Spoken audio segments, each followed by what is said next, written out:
जय श्री राम। परम प्रिय बंधु भगिनी, इस वीडियो में एक महान संगठन राष्ट्रीय स्वयंसेवक संघ, जिसे लोक प्रचलन में लोग आरएसएस के नाम से जानते हैं, और कई बार वो कहते हैं कि ये तकियानूसी यानी पुरातन पंथी, पोगा पंथी, ऐसे कुछ आरोप लगाकर लोग चर्चा करते।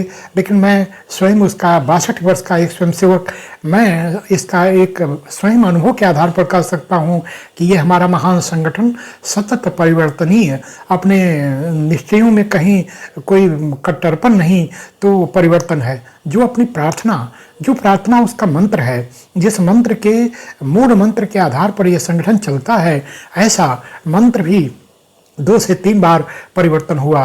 प्रारंभ में जब संघ प्रारंभ हुआ था, नागपुर महाराष्ट्र तक था, वहाँ वह प्रार्थना मराठी में और अंत में हिंदी की एक पंक्ति जय भीम ऐसे करके, और लोग हनुमान जी की याचना करते। लेकिन इसी क्रम में अंत में जब पूरे भारत भर का ये संगठन हुआ, तो ऐसे में एक संस्कृत की वादना, संस्कृत निश्चित रूप से सर्व स्वीकार्य, चाहे सुदूर पूरब से लेकर पश्चिम तक, उत्तर से लेकर दक्षिण तक, केरल के लोग भी इस मंत्र का उच्चारण करते। संस्कृत में कही जाने वाली यह प्रार्थना अत्यंत स्वीकार्य हुई और एक मूल मंत्र संघ की थीम को, उसके दर्शन को व्यक्त करती हुई ये प्रार्थना है। तो जो अपनी प्रार्थना तक में परिवर्तन हुआ, इसी प्रकार प्रातः स्मरण, प्रातः कुछ महापुरुषों के स्मरण के क्रम में जो प्रातः के प्राचीन पुराने श्लोक थे, उसका परिवर्तन हुआ।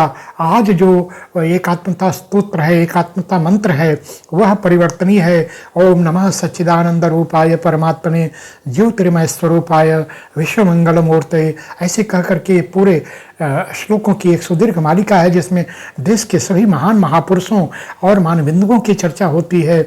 यह एकात्मता स्तोत्र भी परिवर्तनीय रहा। इसी क्रम में मैं एक चर्चा और बढ़ाऊं कि संघ के वेश को लेकर लगातार चर्चा होती। प्रारंभ में लोग जब उनको कुछ कोसना होता, कुछ कहना होता, तो वे चड्डी वाले, नेकर वाले ऐसा कहते। लेकिन ऐसी कोई दकियानूसी परंपरा नहीं है। समझ के समय के साथ यदि लोगों के मन में विचार आया कि हमें आज के हिसाब से कुछ अपने वेश में परिवर्तन करना चाहिए, तो आज का जो पूर्ण गणवेश है, उस पूर्ण गणवेश में ही परिवर्तन हुआ। मुझे याद है कि आज के 30-40 वर्ष पूर्व तक जो पूर्ण गणवेश होता संघ का, उसमें बहुत सारे परिवर्तन हुए। पैर का जूता पहले गम बूट, बड़े बड़े बूट होते थे जो भारी भरकम होते, आम स्वयंसेवक को उसको पहनकर सहजता का अनुभव नहीं होता, तो सामान्य जो काला जूता होता उसको स्वीकार किया गया।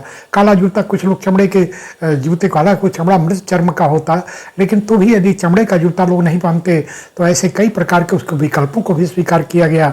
मोजे में पहले ऊनी मोजा ऊंची तक, यानी काफ़ी ऊंचाई तक पहना जाता, बाद में उस मोजे को एक दिया, इसे खाकी मोजे को आज छोटा मोजा भी, आरामदायक मोजा भी धारण किया गया।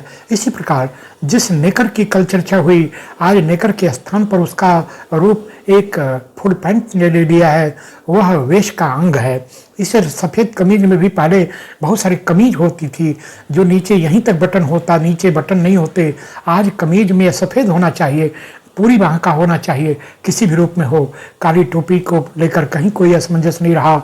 ऐसे बेल्ट है तो बेल्ट में भी कल कानपुर में लंबी चमड़े की एक बेल्ट बनती, लेकिन चमड़े को कुछ लोग पहनना उचित नहीं समझे, तो ऐसे फाइबर या रेक्सिन की एक बेल्ट आजकल बनने लगी, उसको पहना जाने लगा।